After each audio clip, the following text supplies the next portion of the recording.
Hello, I'm Donald Murphy, and welcome to my podcast. This episode is not about a layoff story. It's the story of reimagining and reinventing a career. You will hear the story of a rookie, a story of fear and doubt and tears, and yet through all of that, a story of courage and conviction to follow a passion and create something new. I think this is very applicable to where many people find themselves after a layoff, wondering what is next. If you are harboring in your heart a dream, a hunch, an inkling to want to explore and pursue something else, I really do think this episode is for you. My guest today is Juliette Paige. She is a trained mechanical engineer who has worked for well-known companies like Hasbro, Sonos, and Apple. In 2024, she chose to embark on her own career pivot and follow her passion for experiential design and marketing by starting her own company, Rookie Move, through which she creates physical spaces and things and experiences that bring people together to build community and happiness. She is also the co-founder of the Slowdown Summit, a leadership development conference designed for introverted and neurodivergent professionals. I hope you enjoy the episode.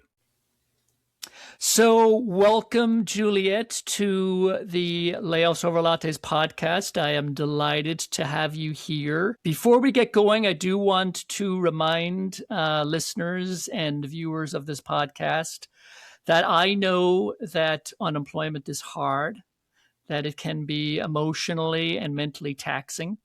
And so I really hope that you seek the care and guidance that you need. This podcast does not substitute for seeking the care and advice of a trained professional, be that a licensed therapist, a medical doctor, or any other professional that can help you get through your unemployment journey, which I know firsthand can be difficult.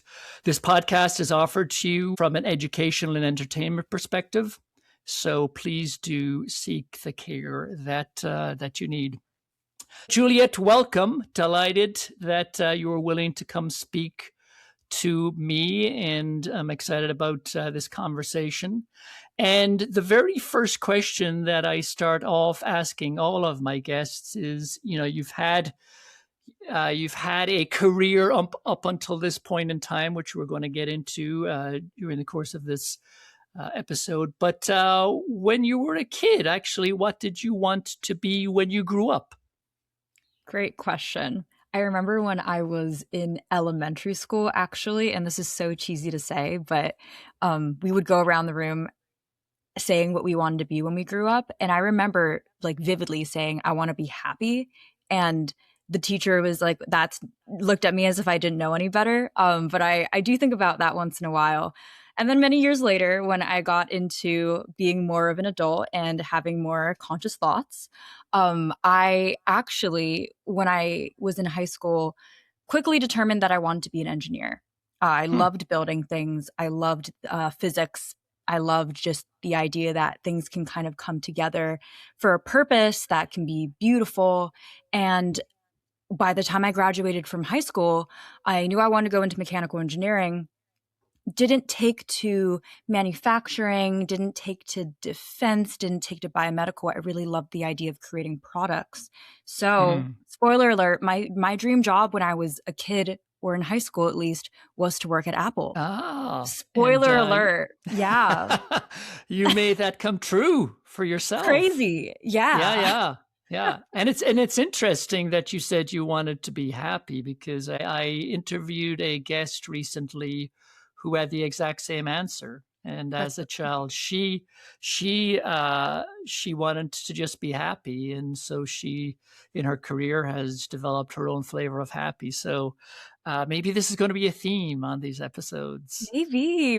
Speaking of Apple, you left the seeming status and security of a coveted job at Apple to strike out on your own. And I'm curious what motivated you to do that. Yeah, I think I'm going to take a step back and talk about how I got to Apple. Sure. So I went to Northeastern University, studied mechanical engineering, and Northeastern had this really incredible program called a co-op program where you would do a 6-month internship every other 6 months. And I really didn't take to school very well because I'm not much of an auditory learner. But, even as a kid or even as a college student, I found that I was quite calculative in understanding what I need to do to get to where I wanted to be. And so my first internship was making play experiences and toys at Hasbro in Pawtucket, Rhode Island. My second internship was working on speakers and listening experiences at Sonos. And my third co-op, my last internship, was the iPhone product design team at Apple. And so I was 21 years old. And I remember getting that call. I was back home in Hawaii after finishing my interviews, and I got the call saying that I got the job. And I remember just crying because I was like, I did it. That's it. I got the childhood dream job. I guess I'm set for the next 44 years of my life now, right? So I'm good till I'm 65, and that's amazing. and I want to say I do not regret one bit of working in corporate for the first 7 years of my career. So I worked at Apple for about 5 years, including the internship. And through that experience, I was a core product designer on the Apple Music Award. I was a core product designer on the iPhone 13 and the 13 mini, the iPhone 15, and now I can say the iPhone 17 before I actually left the project. And going back to your question of leaving Apple, I think like I said, I have no regrets about working in corporate because I think, what do you know as a 21-year-old coming out of school? It taught me how to communicate to cross-functionally. There's not that many designers per iPhone. We would be in China, and every night you'd have to send an update to pretty much the rest of the company saying, what's the status of the iPhone? You'd have to work, with marketing, with vendors, with internal teams to communicate what the status was. And so, I think it really taught me how to be a great worker, for lack of better words, great communicator, great designer, great engineer. And I really saw it as boot camp. But, there was a moment when I was working at Apple, and the team was very intense. It's the iPhone, for crying out loud, where, you take a step back and you say, the iPhone is one of the most successful products in the world. And so there was ubiquitous. a lot of exactly. There was a lot of pressure. And so, our team was working 50 to 70 hours a week. And I had that energy as a 21 to 26-year-old. But there were a number of things that made me think maybe there's something more out there for me. First and foremost, I consider myself a generalist now. And I say that in meaning like my career, I felt was maybe not as linear as I thought it would be. I went to school for engineering, I got the internships, I worked with companies, and then I got the job. But I know I wanted to do other things with my life. And I say that because the thing that got me into engineering to begin with was my high school had this fabrication lab in the middle of campus, and they built that my junior year of high school. And I went in and I was like, oh, this is amazing. I'm going to learn how to laser cut and water jet and 3D print. And I learned how to graphic design and vectorize at like 15 years old.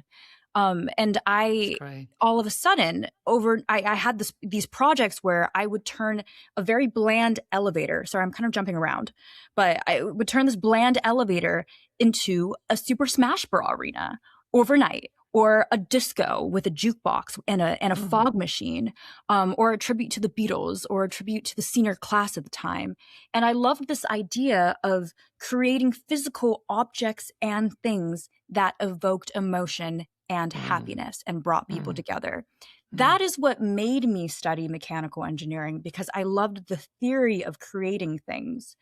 And then I found myself in consumer electronics, which once again, I have no regrets in, but I was craving this idea of, well, I got into engineering because I wanted to make people happy. And I felt so disconnected from that when I was working on, for example, the front cameras of the iPhone 15. Right. Right. And so one Google search later, I found that experiential marketing is a full-blown industry.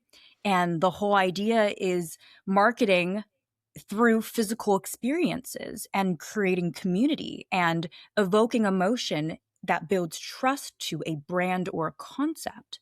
And I thought that's what I want to do, actually. Mm, mm. Do I have any experience in this? No. Well, before we get to that, I'm Yeah. curious because it seems like your arrival at kind of the door of Apple as you were going out the door was very purposeful. It was very mindful. It sounds like you were connecting the dots of the things that you did in high school with where your interest started to, bubble up after you've had that substantial Apple experience. But did you did you seek the counsel of trusted family and friends, or did you feel like, no, this is such a gut feeling, this is such a visceral feeling that there's nobody's going to persuade me otherwise, I'm just going to do this? I think that's a great question because a lot of people say, wow, that's so brave of you for leaving. And I tell them when people say that to me, I was scared to death. And I say that because when we look at the path that we're supposed to take from a young age, you go to school, you get the job, you have family, and you be happy. I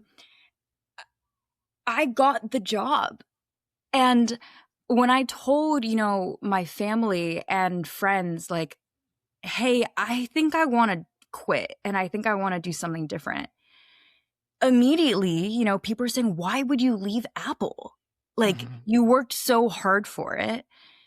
It's an incredible job. It's secure because I was hardware, especially. And also, this was, mind you, spring, summer 2024. This was also right before and during tons of tech layoffs. But my job was very relatively secure in hardware. And when I started thinking like, oh, I kind of want to leave, I was met with why. And also in my head, I was met with, well, you should just be happy where you are. You should just stay. You don't have any experience in this new industry, so you shouldn't make the leap. It was all of these shoulds that were in my head. And it wasn't until I left, and we can get into this in a little bit, you have to think about where those shoulds coming from. And so, and I'd love to dive into that a little bit later, but I was met with a lot of challenge and a lot of pushback because why would I leave? It didn't make sense for me to. But when you were getting that pushback, would self-doubt then start to creep in, or were you steadfast in saying, okay, well, I hear what you're saying, but I've got this driving ambition and this core belief that there's something different for me? I think both. I think, I listen to the people who are seeing things from the outside. And I'm also feeling what's in my body of I'm burnt out and I think I need a change. And the delusion, because you have to have a little bit of it, that I could figure it out. I told myself that I would give myself a year. Okay. Because what we don't talk about enough is that a lot of decisions can be unmade. And so I said, I have this gut feeling that there's something for me out there. And if this doesn't work, tech will always take me back, truly. And that's also the inspiration for the name of my LLC, Rookie Move. It's a joke, really, because it's like, what am I doing? You're an amateur. Like this could be the biggest mistake of your life. Not, well, it's not that dramatic. Right. But it felt but it had some weight. Yeah. So picking up on that, then you said you were going to give yourself a year. Did you, and that tech would welcome you back? Did you feel, so when you went out the door of Apple, I'm sure you didn't burn any bridges, but did you feel like, okay, well, if it doesn't work out in a year, I'll just go back to Apple or I'll go back to somewhere else? And then also in that, giving yourself a year, did you have a nest egg, a financial nest egg that you could tap into in that year of figuring this out? Great questions all around. First is that I didn't know if I would go back to Apple. There's tons of teams at Apple. I think it was always kind of on the table. In fact, the second I did leave, there were a number of teams and a number of other companies that were reaching out on LinkedIn saying, "Hey, I saw that you left. Are you interested in Hmm. XYZ?" And I will say in the beginning, I was like, "Oh my goodness, well, I don't have a job, so maybe I'll use this as like a stepping stone." But it didn't put me in the direction in this goal that I decided to commit to.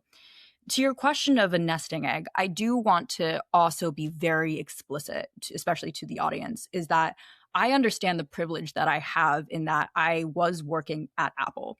And Mm-hmm. the second that I knew I wanted to leave, I started saving. I also want to say I am a woman in my late 20s without a family, without a mortgage. And so I am completely aware of that privilege and that the only person who I really have to take care of is myself and make sure that there's food on the table for myself and I have a roof over my head. So that was another reason why I said, well, if I am going to make this bigger change that is far more risky than being at lucrative and safe and secure Apple, I want to do it before I have all of those things. That Right. being said, especially to the audience here, even if you're not exactly in my shoes, I do think that there are like notes that anyone can relate to here. I just like to be transparent about Yeah. that because I don't want to be like, oh, just do everything that I do and you'll be fine. Yeah. I know everyone comes from different Yeah. backgrounds and positions. So you made the decision to leave. You understand that it was somewhat risky, and that you said, "I'm going to give myself a year," and you did start saving so that you could fund this year-long exploration. Um, so you started to build the bridge and walk across it at the same time, if you will. So how did all of that start to evolve and materialize? It was scary. And I think this goes back to the shoulds because that Mm. first 2 months, I would wake up in the morning staring at a ceiling, and all of a sudden these shoulds came into my head. Well, Juliette, you Mm. should have had a job lined up. Juliette, you Mm. should be working 12 or 14 hours a day. Otherwise, you're not productive. You should be like going to all of these networking events, or you should be doing XYZ, or you should be spending 8 hours a day applying to jobs. And then you kind of sit there for a little bit. Or also, you should just take this job that's reaching out to you, even though it's not what you Right. want to do. And Right. so I had to sit with it. Where are those shoulds coming from? You should have a job lined up. That's like my childhood upbringing, where Right. you're told at a young age that you should have a job and you work until you're 65 and then you're good. You should work 12 to 14 hours a day, otherwise you're not productive. That's Apple talking. Mm. That's not me. That came from something else. You should have things lined up, or you should be networking and whatnot. Well, it's like, but I also need to rest because I just spent 5 years burning the candle from all ends, both Well, I'm ends, sure. plus a sneaky Yeah. third. Yeah. I'm sure 5 years at Apple is like 50 years at another company. I'm sure the that experience was very, very intense. It was Yeah. intense. Yeah, Yeah. and so, by recognizing where those shoulds came from or come from, I can say, "You know what? That served me at a certain point, but it's Hmm. not serving me now. So thank you, but these are not the values that I wanna continue holding in this next chapter." And I'm thinking to myself, I also need the space to let my mind and body rest to figure out what I wanna do next and be strategic about my next moves. Yeah, well, I really appreciate your honesty here, because what I'm hearing is that you had a conviction that Apple wasn't it anymore. You had a conviction that you wanted to pursue something different, but you're also willing to admit that it was scary, that there was doubt, that there was the voices of should. And I think that what people should get from one of the things they should get from this conversation is that just because you kind of step off the ledge and kind of have faith that something else is going to transpire, the doubt and the fear does not go away. I suppose within the act of courage is still the fear and doubt, but the choice to pursue it anyway. So I really appreciate your willingness to be completely transparent and admit that that was the reality, that you just didn't, like I'm done with Apple and here I go. Here I come world. It was still fraught with that doubt and fear. Absolutely. Yeah. You now have your own company called Rookie Move, focused on experiential design and production. How did you kind of get that up and running? And what was your first project, and then how did the second project come? How did you get the word out that you were available to pursue the projects you wanted to pursue?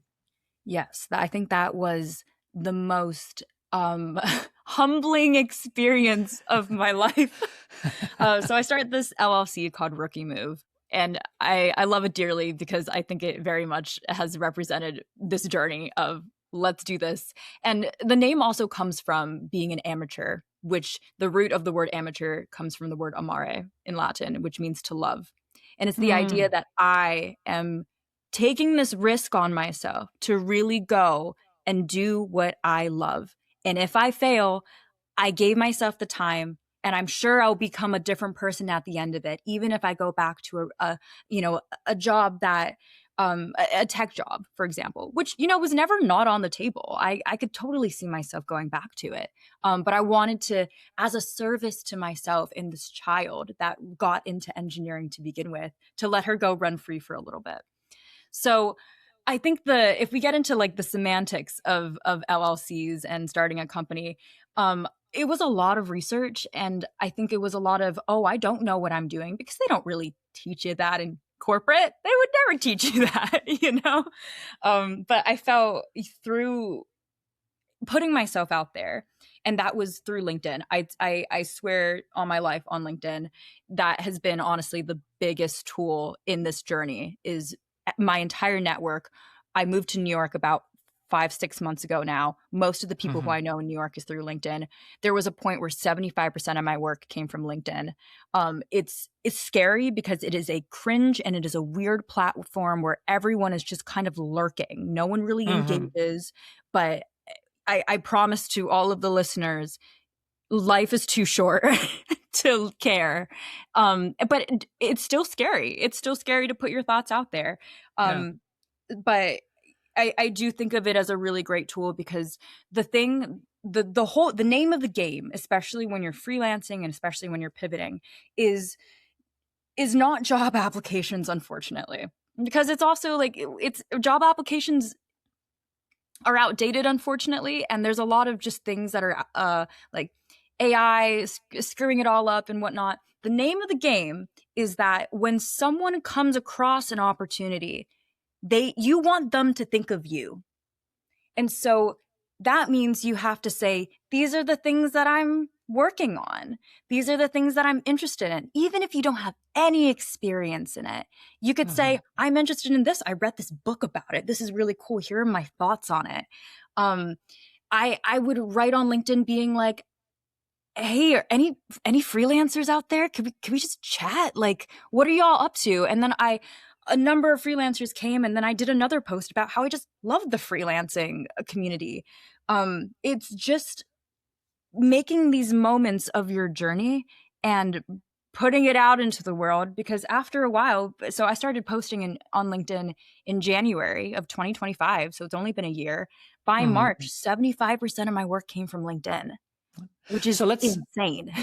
Let's drop into LinkedIn here just for a moment. So having worked at Apple for quite a number of years, I'm assuming, well, how much time did you dedicate to actually developing your LinkedIn network?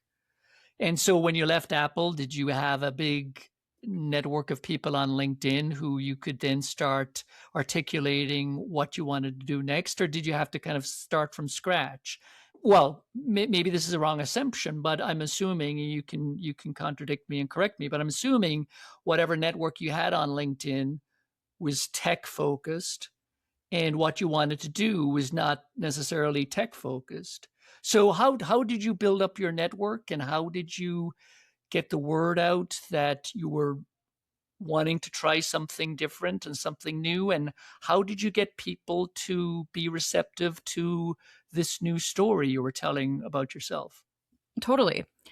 I think to one of your first questions was how my whole network was tech. How do I make it not that and into the world that I want to get into? The beauty about LinkedIn, and I say this all the time, is that you can make the algorithm work for you.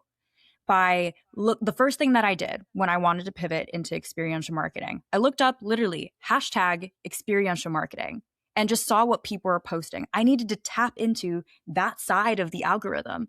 The beautiful thing Mm-hmm. about LinkedIn is that you can literally just start following people and connecting, even if they don't connect back. You're still following them.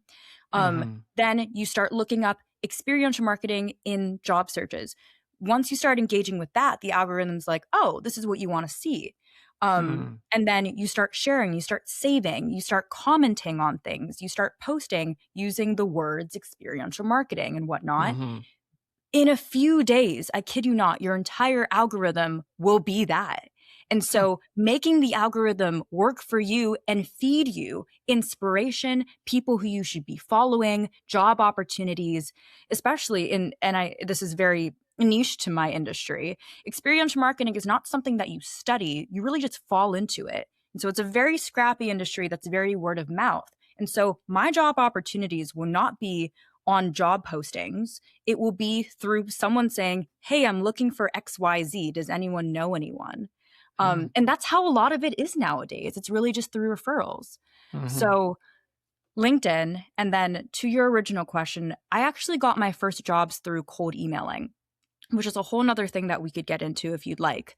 Yeah. But that is cold emailing is a world of trial, error, patience, and tears. I think that's it. Especially because I didn't have any. This is the funny thing. I didn't have any experience in experiential marketing, and I couldn't tell anyone what I was doing at Apple due to NDAs. And so a lot of it was Ah. like, hey, I'm Juliette Paige. I'm currently at Apple. These are the very general things that I do. And I want to tap into this new industry. And so, a lot of it, and you'll hear this from career coaches and pivoting in general, is like, how can you take what you have and translate it into the new job that you want to do? So I was angling myself saying, I'm a designer, but with an engineering background. So anything that I design, I know how to fabricate and make. And Mm. that angle ended up helping me get my first job, which ended up getting my second job, which got me into a new agency who I referred to a new agency. Once the ball is rolling, it's like after my first or second jobs, I immediately made a portfolio. It was bland. It was, there wasn't much in it, but I was like, now I Yeah. have a portfolio. Let me Yeah. go back to the 40 companies that never responded to me from my first cold emails. So, and Yeah. actually, let me dig into the cold emails here. So did you simply have a target list of companies and then you just were just pinging them? Yep. Okay. Well, I found, it's hard because Google searching and whatnot and job postings, I made a big list of companies that I would love to work with or for. And then, Yep. that means going into LinkedIn, seeing if I can find someone who works there. Can I get a 30-minute conversation, not to even get a job, but just to talk to someone in this industry? What are Right. people looking for? What are the for lack of better words, buzzwords that people are searching? Sometimes it just means going on their website and literally doing info or careers at said company. You're really shooting from the hip and shooting in the Yeah. dark. Sometimes it works, sometimes it doesn't, but it's all about getting your reps in. Yeah. Yeah. That's great. And again, I appreciate you shedding a light on this, which is just the perseverance and You you, just you have per to. yeah, yeah. That and again, I appreciate your honesty of talking about the tears. This is not easy, but the No. perseverance. But what's also great is that you had a framework and you knew the framework on which to hang your effort, and I think that's fantastic. I do want to go back to the establishment of Rookie Move as an LLC. Mhm. And you did talk about or mention that nobody teaches you how to establish an actual company. But what did you learn, and what do you think people should be mindful of in terms of the mechanics of standing up your own company that was a learning to you as you were doing it? Yeah. So it's funny because I don't when people say, "Oh, you have a business," and I'm like, "I don't. I freelance." But through my own projects, I am kind of running a one-person business, and that's not Right. something that I ever, like, dreamed I'd ever do. And so I take this all with a grain of salt, because I never woke up I never dreamed about being an entrepreneur. Um, Hmm. I just kind of started chasing things, and then all of a sudden, I'm like, "Oh, I have a business." Yeah, so I kind of work that way of I'm just gonna work on what is important to me and where my values are and see where it takes me. And so, I wanted to have an LLC, especially when I started freelancing to protect myself, protect my assets, obviously. And the first thing that you do is you go on Google, you go on LegalZoom, I went to ChatGPT and I said, I'm act as if I'm 12 years old. Like, walk me through this and hold my hand. Truly. Because you don't want to screw these things up. And you will. And that's okay. Um, so I think one, never be afraid that you don't know what you're doing. And Hmm. people are kind, and people for the most part will lend a helping hand. So taking advantage of that, not taking advantage of that in that way, but like, oh, there are these amazing people who I'm going to tap into. I'll reach out to a friend saying, "Hey, you're a freelance photographer. I know we're in completely different worlds, but can you help me work on contracts? I've never done this before." Hmm. I started posting on LinkedIn, and I'm talking to all of these new freelancers in my life. I'm like, "How do you structure your pay? How do you find clients? What do you do when you burn a bridge accidentally?" I have Hmm. accidentally lost clients because I've said the wrong thing. Hmm. All of these things, it's so easy because it's all on you to be hard on yourself. I have cried so much this year. Truly, there are so many days where it is so hard to get out of bed because I have no work. I had been cold emailing. I have nothing to say on LinkedIn. Um, all of my friends, I was living in San Francisco at the time. Everyone works a 9 to 5. I had no friends to even see during the day. It's hard. But the thing is that I always went back to is that everything is on my own terms. I have full agency, and I've never had that before in my life. And Hmm. so, you know what you do? You get out of bed.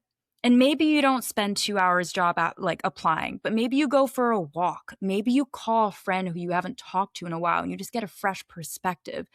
It's all about these little baby increments to make sure that even if you aren't making huge steps, at least you're still moving. And if there's setbacks, that's also so okay.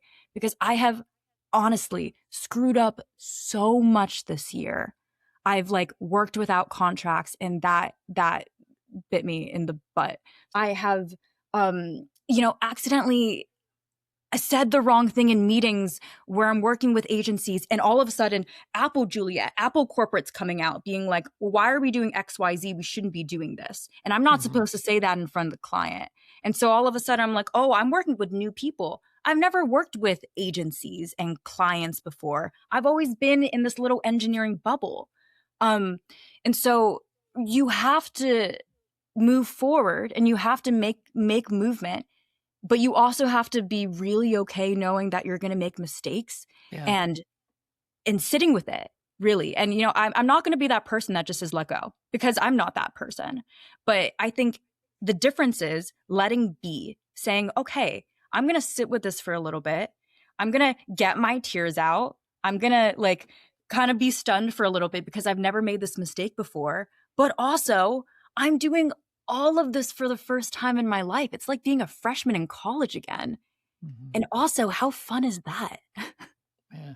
Well, I really appreciate your self awareness and your self compassion and your willingness to It's your company name. It's Rookie Move, and your willingness to say, I'm a rookie. I'm figuring this out, but that's not going to deter me. And each mistake is a learning, and I think that's just absolutely fantastic. Now so Rookie Move is still a fledgling company. So, just in terms of people who might want to consider doing something similar to you, what kind of daily routine do you have at this point in time? Is there a split between working on active projects, prospecting new projects, and managing the business end of your company? How have you structured all of that? It's a great question. I like to do this exercise where when you're working for yourself, you are the entire C-suite. You're all of it. Do you switch? Do you switch positions around your dining room table? No, it's like, you're the CEO, you're the CMO, you're the CTO, you're the CFO. I had to learn, and I think, and it's not like I can hire 7 people right now, as much as I would love to. Yeah. And when you're the whole C-suite, that's a lot of compassion. There is, because I've never been in these roles before. Working on taxes for working yourself for the first time was crazy. Marketing and branding myself, I've always hid behind the team of a corporation. The iPhone comes out. Oh my God, Apple did such a great job. The iPhone product design team did such a great job. It's not Juliette Paige did a good job. No, it's never like that. Now when I do work, it's like, wow, Juliette Paige did that. And I'm almost uncomfortable. That's why I actually like having an LLC name to kind of hide behind. It's like, oh no, Rookie Move did that. That's not me. But when you're everything, you understand what you're good at and what you're not. And when you're bootstrapping or when you're freelancing, as in you don't have big financial backings on you, you have to kind of be okay with tapping into all of these roles. And so I spent a lot of my time just saying, well, who is Juliette Paige when she works for herself? I've never had that opportunity to answer that question before. And through the work that I've been doing and, a scarcity mindset, especially when you're starting off, I said yes to any opportunity that came my way. And it was good that I did, because I needed to understand what I was good and bad at, and if I was okay with the things that I was good and bad at. And I said yes to a lot of things, and I realized that the thing that was most important to me was inclusivity and psychological safety in when I'm creating these spaces. And so, then that kind of becomes my brand. And that's how my website, that's what I want my website to look like. That's why all of the work that I do needs to reflect that. What I post on LinkedIn, that is now me as a brand. So spending time on that was really important, especially in the early phases. And that's also ongoing. And I will say that your LinkedIn brand and your brand is amazing. That's, I saw you on LinkedIn. I don't even know how I saw your first post, but I'm like, that is somebody who is doing great work and who's got a great brand, and who, as much as you talk about the doubt and still figuring things out, I think you've got a really great anchored sense of yourself, which resonated with me, and I think it resonates with everybody who follows you on LinkedIn. So I really appreciate the fact that you embrace that, because we all then benefit from kind of living vicariously through you. I did want to go back to my last question and tease out a little bit more of the answer that I'm looking for. Is I'm rambling. So you have 8 hours. Let's say you've got 8 hours in your day. Do you spend 3 of those hours working on a project, 3 of those hours prospecting? Do you spend, the other 2 hours taking care of your taxes and invoicing, et cetera? How do you divvy all of that up? Right. I think this is maybe it's not as clear cut as that. Yes. It's just this, it's making the sausage. Yes, I think this is where I rambled a little too far about the C-suite moment, but But I liked context it.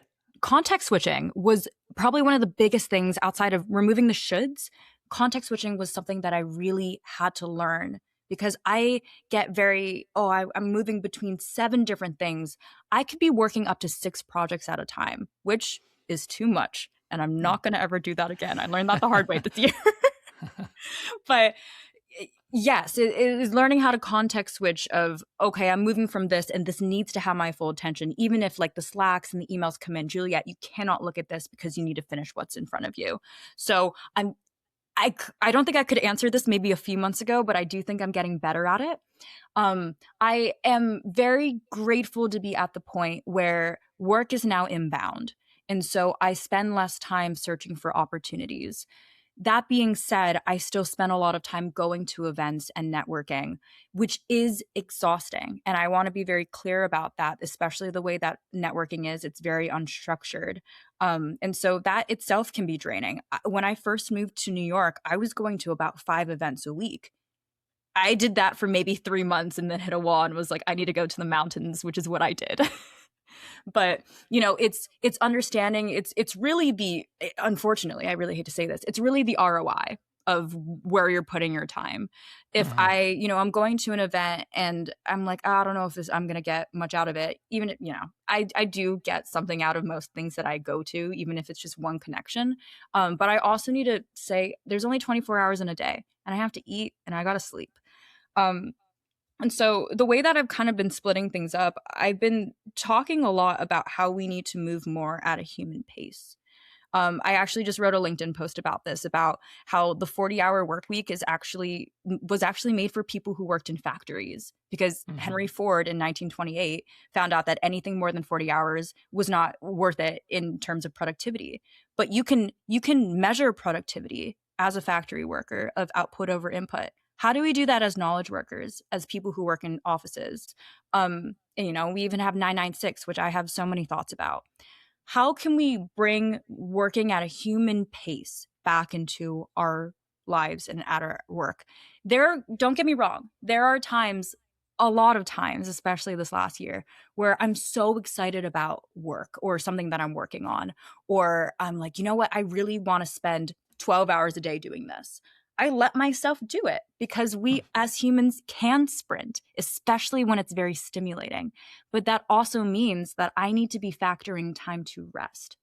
And so I don't think that the workforce in our lives are structured in the 40-hour week or in the 8-hour day.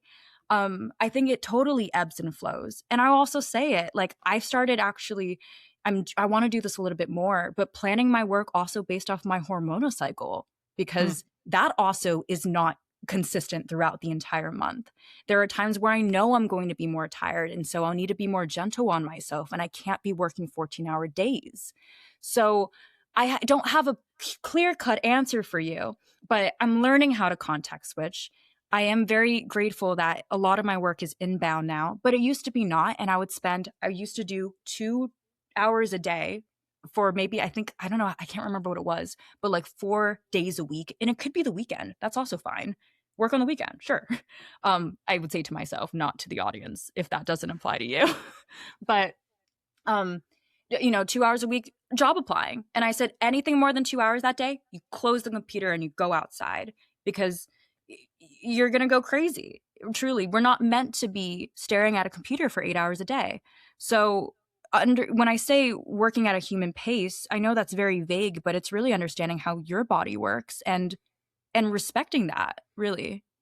Yeah, and that dovetails nicely into my next question, which is building a business is very intense. And we're going to get into it just shortly, but you also have co-founded a new conference and conference format.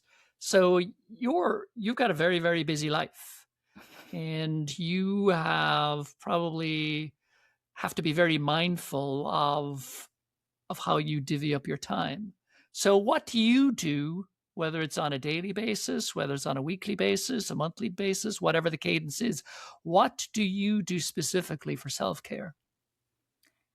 And I need to do more. And I need to do more self love. I've recognized that my happy place is the mountains, which is very difficult in New York. But if I have an opportunity to just be in nature, or if I'm going home, or if I am like, I'm going to go take a trip. And I actually screwed up my first year of freelancing, honestly. And I took my first vacation in October when I started freelancing the October before. So I took way too long to give myself a break. And I will say, I know this is a bit of a tangent, but I realized I didn't let myself take vacation because I was never really fully employed until probably like this past fall of like, I have properly, and I hate saying this because I know I just said it, but probably more than 40 hours of work a week. And so I was like, when I was underemployed, I didn't let myself take a break, which is self-sabotaging and not healthy. Don't do it. If you're listening to this podcast, like, you deserve breaks, no matter your employment status, like, truly, because that's how your best ideas come to you. And that's where things are more clear. So being in the mountains, I've gotten into meditation a lot, of just allowing my mind to notice where my mind is at. I live in New York and it's so loud and it's so overstimulating and it's so beautiful. Do not get me wrong. But I have a hard time like calming everything down and really understanding the state of my mind, because your mind almost matches what's outside of you sometimes. And it's just so loud. So meditating has been big, and music. I write music, and I like to do that too. Yeah. Multi-talented. Yeah. So we're kind of gliding out of this conversation. So a couple of more questions. I mentioned that you are the co-founder of the Slowdown Summit. So can you speak to that and your vision for that event? Yes. I'm co-founding a leadership development conference called the Slowdown Summit, and it is designed for introverted and neurodivergent professionals. The concept and thesis is we live in a very, very hustle culture forward world that rewards and supports the loudest voices in the room, the most aggressive. We hear the squeaky wheel gets the oil, but we feel that quiet leadership is also brilliant. And introspective leadership qualities are also extremely effective, and that there is room at the table for other personality types to succeed. So through the Slowdown Summit, we are redefining leadership to empower quiet leadership qualities, as well as redefining what it means to gather. Because when you look at office spaces and events and experiences, everything is designed truly for the extroverted, auditory learner who's really good at small talk with a drink in their hand. And when you think about it, that's really not a lot of people. That's a very small slice of the population. We are proving that we can create the most inclusive space for the majority of people that meets every mind where they are. So you don't need to even act like you're extroverted to fit in to a space. So that is the Slowdown Summit, which I'm really excited really honored and excited to be working on, and to have a lot of people trust us on this. Yeah, I'll put the URL in the show notes. But how can people? What is the URL that people can check out for more information? Yeah, it is slowdownsummit.co. Co. Okay. And I have subscribed to your newsletter. I think it's an amazing concept. So kudos to you and your co-founders for putting an event like this together, and accommodating the different ways that people show up to work and to conference and to meet and to be in community. So well done. One last question, and I have thoroughly enjoyed this conversation, is if people wanted to get to know you more, if people wanted to work with you, how can they find you? How can they reach you? You know where to find me. LinkedIn, baby. Find me on LinkedIn. And I love talking to people and seeing where they're at, and I do think that all of us, no matter where we are in industry and employment status and place in the world, we all have so much in common, and we're all just trying to figure it out. So find me on LinkedIn. If you want to learn more about the work that I do, it's juliettepage.com. Okay. That's where you can find my freelance work in the experiential marketing world, as well as the events that I throw myself. If you're interested in freelancing or getting into the industry, I throw industry events because having learned the troubles and how to crawl into this, I'm creating these spaces that I wish I had to learn more about breaking into it and how we can collaborate with each other better. Yeah. That's me. Well, Juliette, this has been an absolute pleasure. I really appreciate your willingness to come talk with me. I think your pivot story is very, very compelling. And as I said during the course of this interview, it's such a breath of fresh air to speak with somebody who is willing to publicly say, hey, I'm a rookie, I'm figuring it out. I don't know all the answers. But what's very apparent to me during the course of this interview is that as much as you are a fledgling experiential marketer, designer, producer, you're doing kick-ass work, and more power to you, and best of luck. Thank you so much for having me on this. It was a wonderful conversation. And I also, again, I said this before the podcast, I think the work that you're doing and the way that you're curating these conversations are so intentful and so impactful. And really good luck out there to everyone listening to this, and reach Yeah. out. Well, thank you, Juliette, and thank you for contributing your voice to these types of conversations. So we'll talk again soon. Sounds good. Take care. Bye.